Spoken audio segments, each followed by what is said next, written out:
여보세요? 당신 딸을 지금 납치하고 있으니까 저 당했어요. 제 거 누르지 마세요. 혹시 연변 사람이냐고? 택배 왔습니다. 조회하세요. 뭐 어떻게 하길래 이게 속아 넘어가는가. 고객님 궁금하시죠? 그러니까 이게 무차별적인 거예요. 무조건 의심해보고 발신지를 추적할 수 있는 후액 결제가 안 되도록 차단. 2차 피해가 이렇게 나오고 있다는 것이죠. 보이스피싱이 언제부터 나왔는지 혹시 알고 계세요? 저요. 네, 저요. 네. 정말 네. 이 보이스피싱을 한번 받아보고 싶었어요. 아니 왜 그게 받아보고 싶어요? 도대체 어떻게 말을 하고 어떻게 하길래 이게 속아 넘어가는가. 네. 근데 정말 제가 우연찮게 한 4년 전에 전화를 받았어요. 근데 지금 모 방송에 나오는 그 말투로 고객님 안녕하세요. 완전히 연변 사투리가 섞이면서 딱 오는데 아 이게 보이스피싱이구나 알겠더라고요. 그래서 제가 가만히 듣고만 있었어요. 한 2분 동안을. 혼자서 막 설명을 해요. 그래서 제가 끝나자마자 어떻게 말했냐면 저기 개소리 다 하셨어요. 그러니까 저쪽에서 욕을 하고 전화 확 끊어버리더라고요. 아 근데 그거요 욕 잘못하면 안 돼요. 제 친구는 정말 욕을 하고 그러니까 예를 들어서 거기서 막 뭐라고 하길래 그랬대요. 야, 네 빌려줄 거 있으면 내가 차라리 개를 주겠다 그랬대요. 오늘 왜 자꾸 개가 나오는지 모르겠지만 뭐 그랬더니 끊었어요. 예. 조금 있다가 피자가요 20판이 배달돼 왔어요. 정보를 다 알고 있거든요. 그러네요. 보복했네요. 보복한 거예요. 소심한 보복이다. 20판이면 40만 원이에요. 한 판이 2만 원짜리 큰 거 빅대요. 오 소심하네. 그러면 직접 당하신 적은 없으세요? 없으세요? 저는 없어요. 저는 이제 그 보이스피싱 비슷한 거 네. 메신저로 네. 메신저 그 네이트원 있잖아요. 네. 거기 그걸 통해서 우리 이 형제들이 다 당했어요. 다. 아, 그럼 실제 돈도- 돈을 건네줬어요? 송금을 했어요. 그럼 당한 거네요. 네. 우리 형제들이 쉬쉬하더니 야. 어느 날 한 사람이 얘기하니까 나도 당했는데 뭐 이렇게 되는 거예요. 변호사 얼마씩? 가족이 당할 얼마씩? 정도면 200만 원, 대단한데. 300만 원씩. 제일 저희 큰 누이는 300만 원. 예. 그러니까 저희 막내 이름으로 저희 막내가 정미인데 언니 나 지금 저 돈이 뭐 해야 되는데 빨리 돈 좀 이렇게 붙여줘 이렇게 메시지로 왔구나. 근데 그 금액이 얼마였어요? 200만 원, 200만 원, 이렇게. 300만 원. 그러니까 그게 그렇게 작은 돈은 아닌데. 언니 내가 지금 은행 갈 시간이 없으니까 빨리 이거 좀 보내줘. 이렇게 언니라고 하고 오니까 언니가 진짜 동생 이름으로 오니까 빨리 붙여줬는데 이제 알고 보니까 보이스피싱이었던 거예요. 그런 경우에 돌려받으셨어요? 못 봤죠. 못 봤죠. 보이스피싱 돌려받은 사람 보셨어요? 근데 그때는 이제 없죠. 계좌 송금을 했으니까 못 받는 경우고. 막으면 되잖아요. 그죠. 빨리 가서 막으면 막으면 되는데 되는 거예요. 이미 그때는 늦었다. 늦었다. 근데 그걸 막을 수가 없는 게요. 돌았으면 일단 끝난 거예요. 빼가 버리니까요. 이제 지금 바로 빼요. 네, 보이스피싱을 최근에는 그게 이제 당했을 지연 때는. 인출 제도라는 게 시행돼 가지고 10분 지연이죠. 얼마 일정 금액 일정 이상 금액 이상은. 가면 그게 10분 동안 인출이 안 되도록 200만 하는 건 원 있는데 그때는 없었죠. 그런 게 없어서 바로 인출됐죠. 그런데 사실은요. 이게 왜 요즘 어렵냐면요. 전화 걸어서 보이스피싱을 하던 것은 한물 갔습니다. 지금은 SMS로 문자가 오는데요. 네. 이런 문자가 오는 거죠. 청첩장, 그렇죠. 돌잔치 초대 아이고. 뿐만이 아니죠. 신년 인사. 그리고 또 있습니다. 어떤 모습으로 또 오냐면요. 교통범칙금 납부 조회하세요. 조회하세요. 그러면서 이번에는 개인정보 유출된 것 확인하세요. 자꾸 누르게 되는 거죠. 그리고 택배 왔습니다. 조회하세요. 네. 얼마 전에 저한테 문자가 왔어요. 오늘 뭐 모임을 하는데 이거 모임 이거 사이트 개설했으니까 오라는 거예요. 근데 발신자가 제가 아는 검사예요. 이상하다 이거? 검사한테 전화를 했지. 그랬더니 저 당했어요. 제 거 누르지 마세요. 그러더라고요. 그러니까 이게 무차별적인 거예요. 이 상대방이 검사인지 뭔지도 모르고 검사 이름으로 막 보내고 그러는 거예요. 그런데 검사 이름이든 누구든 보내잖아요. 그러니까 만약에 털려서 보내잖아요. 그럼 보낸 사람이 나중에 폭탄 문자를 보낸 돈도 내야 돼요. 네, 근데 이 피싱, 보이스 피싱이 무서운 게 뭐냐면 그동안은 되면 걸리면 걸리고 말면 말고였다는 생각은 드는데 이렇게 카드사에 좀 전에 우리가 얘기했던 카드 정보, 개인 정보가 유출이 되면요. 네. 진짜 구체적으로 들어올 거라는 거지. 구체적이죠. 지금 최근 사례 하나 설명해 드릴게요. 네. 어떤 사례가 있었냐면요. 며칠 안 된 사례예요. 이건 따끈따끈한 건데 한 분이 전화를 받은 거예요. 전화를 딱 받았더니 이렇게 말하는 거죠. 죄송합니다. 제가요 송금을 정말 잘못했습니다. 당신 통장을 열어보시면 제가 보낸 돈이 들어가 있습니다. 제발 그 돈 좀 돌려주세요. 제가 5만 원을 드리겠습니다 한 거예요. 자기의 통장에 진짜 엄한 돈이 들어와 있는 거예요? 확인을 했더니 1,000만 원이 들어와 있는 거예요. 그래서 어머 정말 들어와 있네요. 5만 원 준다니까 바로 송금하겠습니다 하고 1,000만 원을 다시 송금한 거예요. 친절하게. 그리고 5만 원 받고 아싸 이러고 있는 거죠. 그게 뭔지 아세요? 개인 정보가 털렸기 때문에 그 사람 이름으로 대출을 낸 거예요. 자기 돈은 자기가 대출을 냈는데 그걸 모르고 있었다가 대출 딴 사람이 내니까 갖고 당연히 있는 본인 통장에 들어가니까 그 피싱하는 사람이 못 찾잖아요. 네, 네. 그러니까 전화를 걸어서 당당하게 그렇죠. 보내주세요. 5만 원을 낸 거죠. 그러니까 네. 무슨 말이냐면 자기 대출금을 그 사람에게 친절하게 내준 거죠. 지금요, 아까 우리가 정보가 털렸다고 얘기를 하니까 박수를 쳐드리고 싶어요. 브라보. 대단한 아이디어. 정말 훌륭하다. 개인 정보가 털리니까요. 네. 지금 아까 정부에서 이렇게 발표했죠. 2차 피해 없었습니다. 하는데 제가 그걸 쳐다보면서 왜 왈 했냐면요. 이유가 바로 그거예요. 2차 피해가 이렇게 나오고 있다는 것이죠. 그래서 전문가들이 제일 우려하는 시나리오가 하나 있는데 이게 분명히 나올 거라고 저는 개인적으로 네, 생각하는데 네. 이제 옛날 같으면 주민번호가 어떻게 되세요? 뭐 비밀번호가 몇 번이에요? 이게 물어보니 그렇게 물어보지 않는 거예요. 주민번호가 1, 2, 3, 4, 5, 6, 7, 8, 9, 10 맞지요? 개인정보 갖고 있으니까. 아, 그렇죠. 네. 그러면 주소 어디 맞으시죠? 형제가 어떻게 되면 맞으시죠? 다 신상한 다음에 근데 이번에 비밀번호가 모른다는 전제하에 이번에 안 털렸다고 얘기했으니까 네네. 그럼 비밀번호를 이번에 바꿔야 돼요. 라고 얘기를 한다는 거지. 아니에요. 또 신종 개인 있어요. 신상을 다 말한 그거 다음에 아니에요. 신종 또 얘기 드릴게요. 비밀번호 이유가 더 관련. 신종이라는 거예요? 당연한 저는 따끈따끈한 것만 해요. 가르쳐 드릴게요. 도대체 어디서 근무하시길래 고객님 궁금하시죠? 네, 많이 궁금해요 지금. 네. 전화가 옵니다. 딱 와서 그러죠. 안녕하세요. 변호사님, 저는 거래하시는 예를 들어서 무슨 모 은행 창구 직원 누구입니다. 아하. 그러면서 지금요. 변호사님 이름으로 누가 와서 돈을 찾고 있어요. 네. 아무래도 정보가 틀리신 것 같습니다. 통장도 가지고 있고요. 다 가지고 있는데요. 지금 아무래도 지금 제가 볼 때 문제가 있어서 보호해야 될 것 같습니다. 비밀번호 빨리 불러주세요. 이러는 거예요. 어떻게 될 것 같아요? 그 순간에. 근데 화들짝 넘어가겠네. 순간적으로 정신이 멍해지면서 나를 그냥 지켜준다는 납치당할 수 그러면서 있어요. 은행 직원이라고 한 거예요. 실제 사례예요. 은행 직원이라고 한 거예요. 그러면서 통장 번호부터 시작 다 알고 있고 제가 은행 직원인데요. 앞에서 돈을 찾고 있는데 제가 빨리 이걸 막아야 됩니다. 비밀번호를 가르쳐 주세요 하니까 부르는 거예요. 다들. 술술술. 그렇게 술술술 불렀는데요. 자, 1,000만 원 찾았습니다. 찾아갔어요. 그럼 아까 10분 지연 제도 필요 없죠. 뿐만이 아니죠. 경찰서에 갑니다. 뭐 1322, 1332, 118 전화 걸어도요. 소용이 없어요. 본인이 비밀번호 부르셨습니다. 손해보상 안 됩니다. 본인이 참 했던 억울하다. 얘기죠. 네, 바로 이런 거예요. 지금 현재. 그러니까 신용정보 유출의 2차 파동이라는 게 바로 이런 거죠. 이런 거죠. 지금 현재 계속 이렇게 해서 오고 있는데요. 그런데 이게 바로 지금 이런 거에 대해서 소송을 해도요. 네. 아니, 소송이 아니죠. 고소를 해도요. 실질적으로 잡힌 적도 거의 없고요. 잡힐 수가 없어요. 왜 그래요? 왜 잡힐 수가 없어요? 일단 고객님 연변이죠. 예. 어디에 있는지 잡을 수도 없었어요. 대부분이 해외에다가 전화를 라고 한다. 추정이 돼. 그것도 추정이 되는 근데 거죠. 요즘은요. 국내에서도 하고 근데 있어요. 돈을 인출했다면서 그 인출한 거는 국내 조직이 있을 거 아니에요? 대포 통장. 네. 잽싸게 들고 튀어요. 완전 먹튀들이죠. 근데 이제 신용카드 같은 경우에는 네. 그 은행하고는 또 다른 특징이 있는 게 뭐냐면 네. 은행은 국내에 기껏해야 이제 국내 지점들이 있잖아요. 근데 신용카드는 전 세계적으로 사용이 가능하잖아요. 그렇죠. 현금 서비스가 제가 가능해요. 얼마 전에 했던 사건 중에 어떤 사건이 있었냐면 영국 유럽 쪽에서 이 카드 위조 사건이 발생을 했던 모양이에요. 네. 그 위조된 카드로 한국이 이제 그 전자상거래가 활발하니까 한국에다가 전화를 해가지고 뭐 항공권을 구입하고 노트북을 구입하고 뭐 이렇게 대량 구입을 했던 그리고 그 배송지가 어디냐면 아프리카의 나이지리아나 이런 데였어요. 그러니까 아프리카의 국제 범죄 조직이 위조된 카드 번호를 가지고 한국에다가 전화를 해가지고 구입을 했던. 그러니까 신용카드는 이런 점에서 일반 은행 정보하고 또 다른 특징이 있는 거예요. 그러니까 이게 전 세계적으로 이 피해가 확산될 수 있는 맞아요. 위험이 있다라는. 근데 혹시 해외 사례 보이스피싱 들어보신 분 계세요?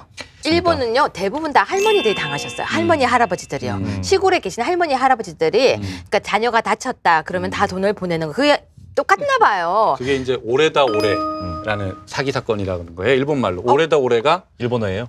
나다 나 이거예요. 나다 나. 다짜고짜 나다나. 돈 보내. 할머니한테 나요 나 이렇게 아들인 것처럼. 아, 돈 보내주세요. 어머니. 나 이거 급하니까 돈 좀 보내주세요. 노인들한테 그렇게 사기를 치는 보이스피싱이 일본에서 이제 우리나라보다 먼저 발생했다 그래요. 근데 그게 우리나라에 그대로 들어와서 지금도 시골에 계신 분들이 많이 당하고 계세요. 특히 당신의 아들이 누가 입원했습니다. 지금 수술 들어가야 되는데요. 수술 보증금이 없습니다. 30만 원 보내세요 하면요. 바로 보내고 있다는 거죠. 이런 것들이 어제 오늘의 일이 2005년부터 생겼다고 했으니까 네. 아니요. 2006년 2000년대부터 생겼어요. 근데 2000년 초반부터. 밝혀져서 두드러지게 통계가 잡히고 있는 그렇죠. 것이 2006 2006년이다. 통계가 잡힌 게 2006년. 네. 제가 먼저 문제를 내볼게요. 네. 요 관련된 네. 거니까. 예, 예. 세계에서 보이스피싱 가장 선진국이 어딘지 아세요? 보이스피싱 잘하는 나라. 가장 기술이 뛰어난 나라. 세계에서. 우리나라 아니죠? 어딜까요? 보이스피싱 미국. 아시아에 있어요. 중국, 대만. 대만. 오, 대만이 보이스피싱 원산지예요, 원산지. 처음 발생한 원정 곳이고 기술을 갖고 있는 거죠? 네. 가장 기술력이 높답니다. 네. 온갖 기술이 거기 다 있답니다. 그래서 대만 사람이 보이스피싱 범죄 조직에는 기술 조직으로, 기술자로 꼭 끼어 들어간다는 거예요. 이 피싱을요, 네. 보이스피싱을 제일 많이 사칭하는 게 어느 기관이게요? 검찰, 검찰. 경찰. 맞아요. 검찰, 경찰, 그런 그리고 사람들이- 금융기관. 그렇죠. 당신의 정보가 털렸습니다. 그만큼 우리나라 사람들이 경찰과 검찰을 믿는다는 얘기인데 이걸 지금 역용하네요. 79배가 급증했대요. 믿는다는 거예요? 아니면 무서워한다는 무서워한다는 거죠. 믿는 게 그건 아니고요. 우리가 여기서 우리 쩐에서 이 방송에서 알려줘야 될 것 같아요. 맞습니다. 어떻게 하면 보이스피싱 안 당할지, 네. 파밍 안 당할지, 스미싱 안 당할지 각자 뭐 노하우가 있으신가요? 요새 스미싱이 이제 제일 문제잖아요. 스마트폰에는 스미싱이 유행이지 않습니까? 이렇게 네. 해서 뭐 누르면은 그게 소액 결제가 돼서 몇십만 원이 날아가고 이렇게. 그거는 가장 근본적인 대책은 뭐냐면 자기 스마트폰에서 소액 결제가 안 되도록 차단을 시켜버리는. 미리 차단시키는 네, 거죠. 그 통신사에다 전화를 해가지고 내 거는 소액 결제가 안 되도록 또는 되더라도 10,000원 이상은 되지 않도록 네. 이렇게 차단을 해놓으면 스미싱. 근데 또 뭐 요새는 좀 진화돼서 스미싱이 그 소액 결제를 한도를 늘리는 것까지 포함됐다고 하기도 해요. 근데 이제 뭐 그런 거 이외에는 막을 수 있는. 불편하니까 그 네. 했는데 불편하면 조치가 되죠. 위험해지는. 불편을 해소하면 위험해지는. 그렇죠. 거예요. 저는 사실은 보이스피싱이나 이걸 극복하는 방법은 없다고 생각을 합니다. 왜냐하면 이게 만약에 노인분들을 타겟으로 해서 자녀에 대한 이야기를 하게 되면 노인분들은 100이면 100대 당할 수밖에 없는 것 같습니다. 결국 이게 이제 우리가 문화가 확장되면서 아날로그 시대에서 디지털 세대로 바뀌는 그 과정에서 겪어야 될 수밖에 없는 하나의 진통이라고 저는 생각을 하거든요. 네. 그래서 피하기보다는 맞설 수 있는 방법은 없는가. 예를 들어서 이런 내용이 들어오면 과연 이 전화번호는 어떤 전화번호다 하는 것들이 떠올랐으면 좋겠어요. 그러니까 대응하는 장치가 소프트웨어가 개발됐으면 좋겠다는 거죠. 네. 우리가 애플리케이션이 많잖아요. 요새 전화 오면은 이 차단하는 애플리케이션 프로그램도 많거든요. 있어요. 그런 소프트웨어들을 많이 좀 개발을 해서 그다음에 두 번째 정부가 이런 그 마케팅이나 피싱 업체의 전화번호를 한번 적발을 하게 되면 그 전화번호가 뜬 발신지를 추적할 수 있는 능력을 보유해야 될 것 같아요. 그리고 거기에 대한 정확한 징벌. 그러니까 아까 말씀한 대로 뭐 20년 징역을 때리고 5억 벌금을 매기든지 미국 같은 경우에는 그렇게 하고 있거든요. 내가 예를 들어서 타겟이라고 하는 회사에서 자꾸 전화가 온다. 근데 받기 귀찮다. 그러면 한번 제가 신고를 딱 해버려요. 정부에다가. 저 이 전화번호 받기 싫습니다라고 신고를 했는데도 불구하고 전화가 온다. 그럼 한 건당 5,000불씩 벌금을 내게 돼 있습니다. 예를 들면. 센 규제가 센 필요하다. 규제가 필요한 거죠. 이게 보면요.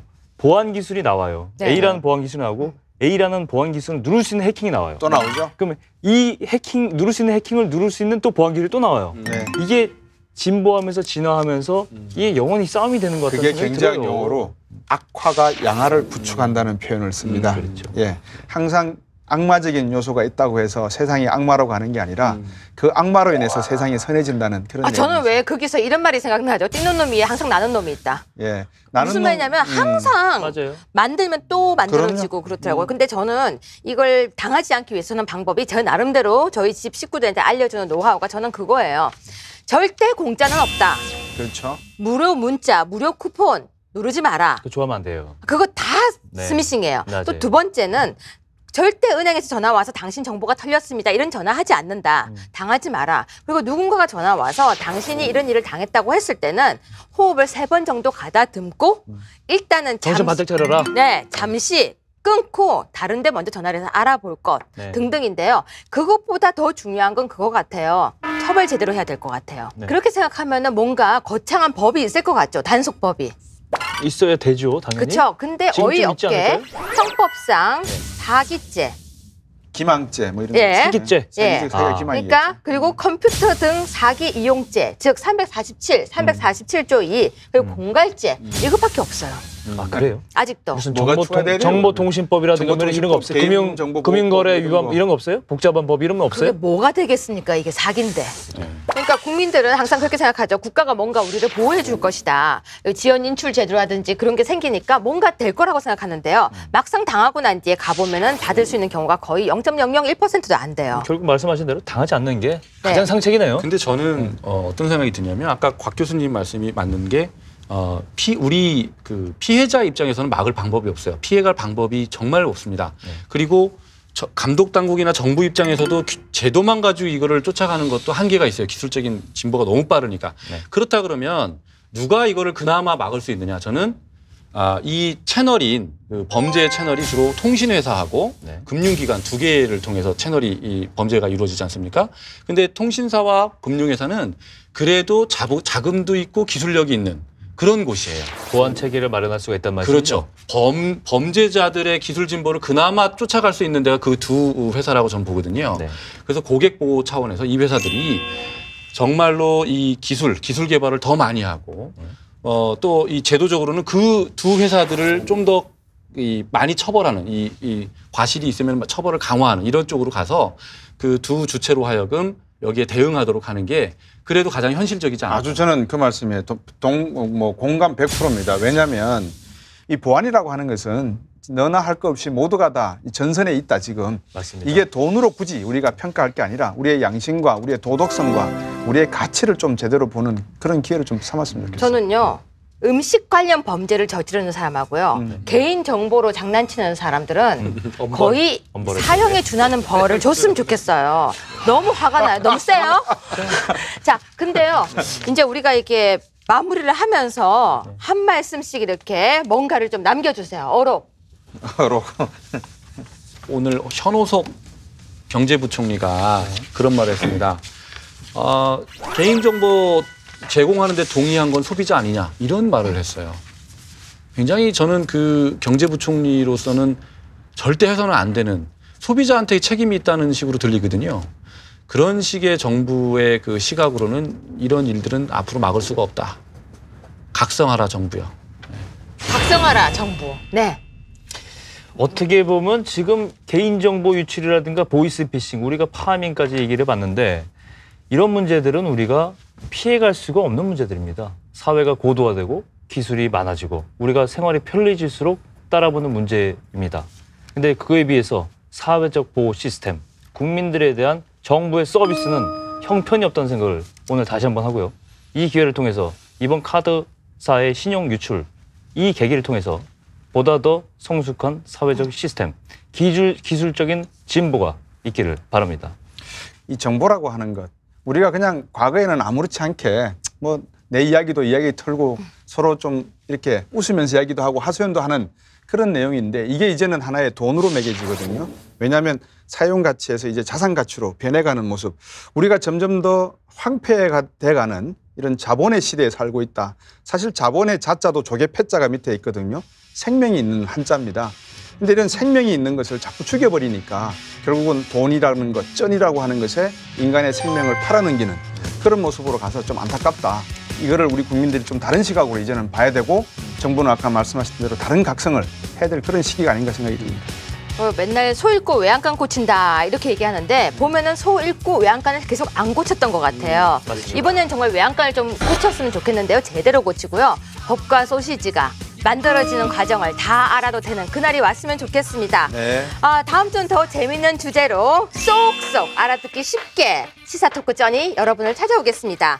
금요일 6시 20분 채널 23번 고정 꼭 부탁드리겠습니다. 보셔야 돼요.